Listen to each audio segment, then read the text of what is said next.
We won't complain about the fact that they're creating money out of nothing. We'll just focus on the fact that it's the Federal Reserve creating money out of nothing. And that's bad, because those are big, bad bankers. But they say, if we allow our nice, trustworthy politicians to create money out of nothing through the Treasury Department, that must be good. Well, you see, we haven't won yet. We still have to get people to understand it's not who creates fiat money. It's the fact that anybody is allowed to create fiat money. We'll just trade out one group of masters for another. We won't even trade them out. They're the same people. That's the point. The banks and the Treasury are, where does the head of the Fed come from now? It comes from the banks, right? It's all intertwined. How long has it been since there's been anybody in the Federal Reserve System that didn't come from the banking industry? Okay, in part two, it's all the banking. In part two, we're going to look at the structure of the Federal Reserve that you've written about and get into your solutions. But in closing, in a minute or two, what is the end game of the collectivists? From my research, it's the eugenics operation. It's this playing God situation. Spend a few minutes on the world we are going to live in, or our children are going to live in, if we don't defeat these people. I mean, how big are the stakes here? Well, the stakes are total, and I think the best answer to that question, Alex, is what we've already said. It is their design to return the world to a universal serfdom, a feudalistic system with an elite in control. And the Federal Reserve plays an important part of that, but it's not the only part. I mean, the educational system plays an important part. Anything that can reduce the mental condition of humankind to the point of feeling totally lost, totally helpless, totally dependent upon the government to help them survive. That is part of the plan for people to accept total regulation over their lives and be grateful for it. The more crisis they can develop, the better it is, because that means the more grateful people will be for this supposed solution of being protected by an all-powerful Lord and Master. That's why they want to poison us with the chemtrails, the sodium fluoride, all of it. All of that, yes. Yeah, they need us to be grateful for what they want to do to us anyway. So, and the way they do that is they just keep crushing us down, creating crises, creating problems, economic disaster, wars, famine, you name it. And people will be so helpless and so frightened that they'll accept anything in the name of security. Well, in part two, I want to discuss a great example of problem, reaction, solution, or crisis creation. And that, of course, is Operation Fast and Furious. Wow, that is really unfolding. As we end this Wednesday edition of InfoWars Nightly News, J. Edward Griffin, I want you to give out your websites and talk about some of the important work you're doing right now that is part of the solution before part two.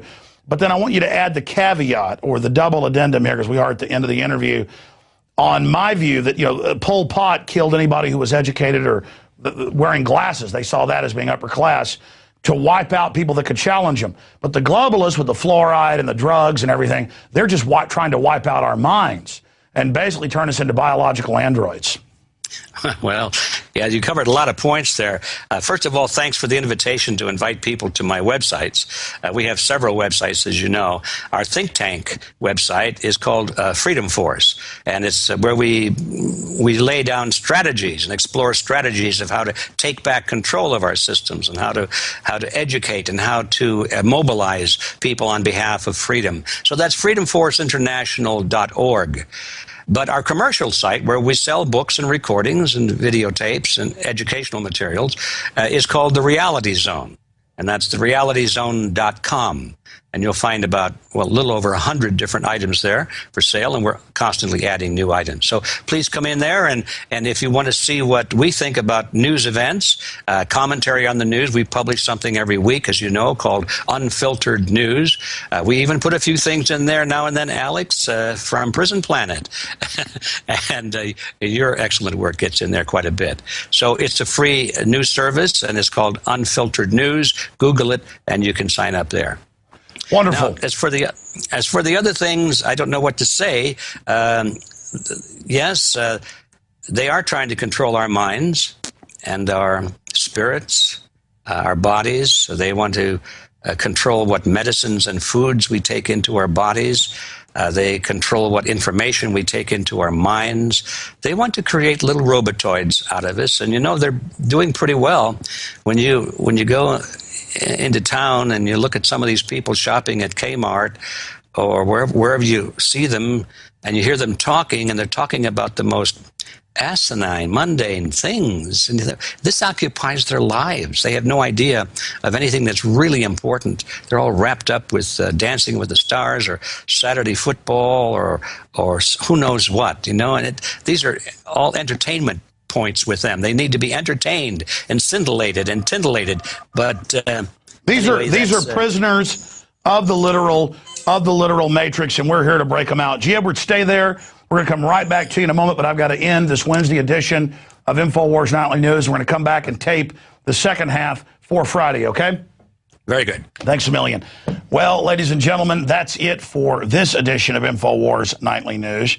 And as I said, we will be back on Friday with the second part of this interview that I'm about to shoot right now. Don't forget, we've got our Occupy the Fed event kicking off in Dallas, but it's happening all over the nation. Please be there. And if you can, be there with a sleeping bag and stay there, or come on Saturday or Sunday. And I'm going to be at other branches across the state in the next few days after that as well. This is so important. If you believe in the type of information you're seeing here and you want to help underwrite it and get it out to more people, we're not like Fox News and MSNBC that get secret banker bailout money or government propaganda funding. We are funded by viewers that want to help get this information out, and that's how we're building this news organization. So I want to thank subscribers to PrisonPlanet.tv and encourage people watching this on other areas of the web to become subscribers at PrisonPlanet.tv or InfoWarsNews.com. I'm Alex Jones signing off. Until tomorrow night, God bless you all.